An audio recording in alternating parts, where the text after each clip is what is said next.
How's it going then, guys? My name is Double D and today is kind of a very improv video. I wasn't really planning on making a video at the moment. I've just finished playing Rainbow Six with my buddies Alex and Deck, but I was on Twitter. I thought I'd just scroll through Twitter, and I came across this video. It was posted by the Machinima Twitter page, and I kind of wanted to share it with you guys for some of you that haven't seen it. It's called Blind People Play Video Games Too.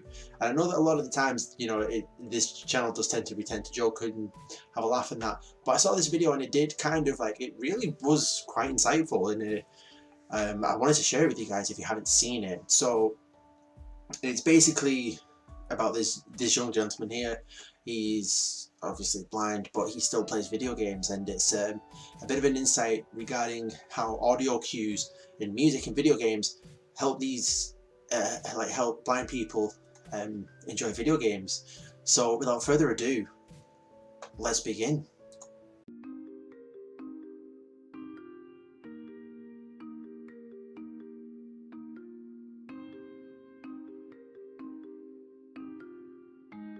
Games like Final Fantasy, for example, music is a really important factor because the music identifies the area that you're in.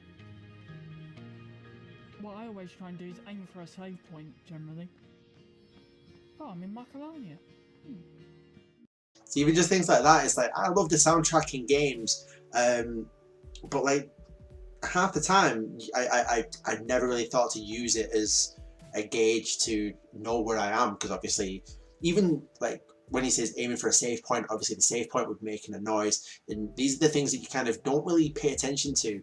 And you know, because I mean, we can see the save points, we can see where we are, and it's just kind of very cool how using the change of the background music, he can tell what map he's moved to as well. What I think is really cool as well is how he knows like the button combinations and things like that, especially with some of the games that he plays a bit later on. Some fighting games like Injustice, Gods Among Us, for example, have audio cues, so you can identify where you are on the screen in the arena, which is really useful.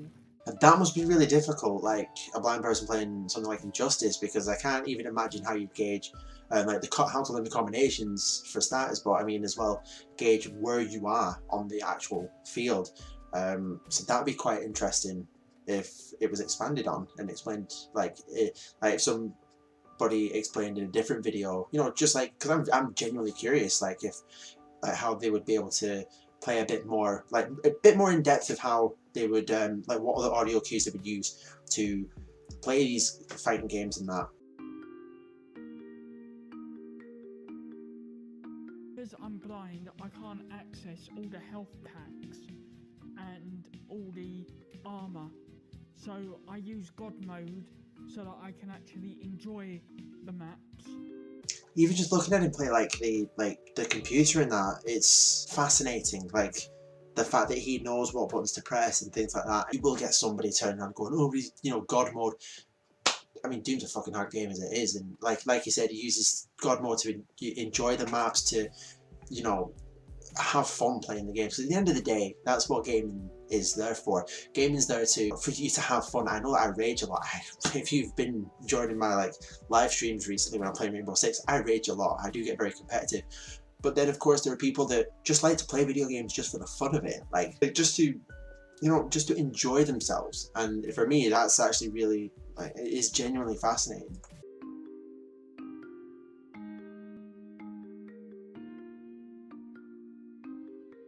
In order to improve video games for blind people, I think firstly one of the most important things that need to be put in is audio description. I played a fighting game called Virtual Fighter 4, and what was great about that is that it had audio navigation in the menu, so I knew what each item was in that menu. Now that's something that I think some people did kind of take for granted, because games like a lot of the Sega games, every option that you go to, it would say what it was. Like, I think Sonic Adventure 2 does it, like Hero Dark. It says like, you know, what thingies you are. But I think that example of Virtual Fighter, with every menu it goes to, it does tell you what it is.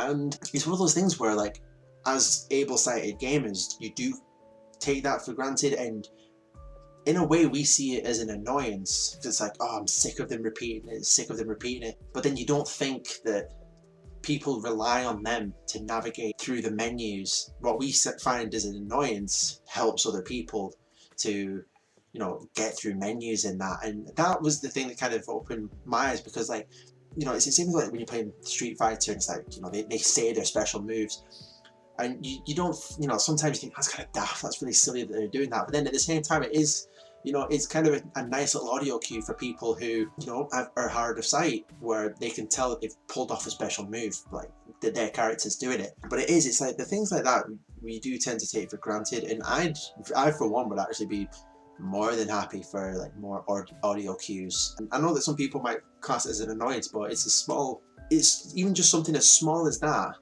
you know, we'd see as something as small as that vastly improve somebody else's gaming experience. So I'd be down for stuff like that. And, you know, I mean, at the end of the day, gaming shouldn't be just for the able-bodied, the able-mind. You see a lot of people, you know, not just blind people, but people who, you know, can't use their hands properly. They have like specially made controllers and things like that, so that everybody can enjoy. Because, I mean, I know that gaming gets a lot of bad press, you know, it encourages violence and things like that, but I think a lot of people, you know, do tend to use video games to get away from reality and enjoy themselves, and it should be enjoyed by as many people as possible, whether you're, you know, fit-bodied, fit-sighted, or, you know, you're blind, or you're ill-bodied and you need like special controls.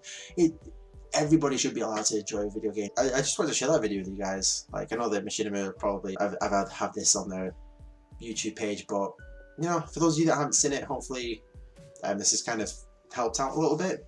And let me know what you guys think in the comment section. You know, I'm not gonna, I don't want to say share this video, but if you want to check out, it's on the Machinima's Twitter. Check it out there if you want to see like the full video in its entirety. But guys, I do apologise that I've been yawning. I genuinely do apologise. That's so unprofessional. But guys, thank you so much for watching this video. I hope you guys are having a fantastic day. And until next time, I'll catch you guys later.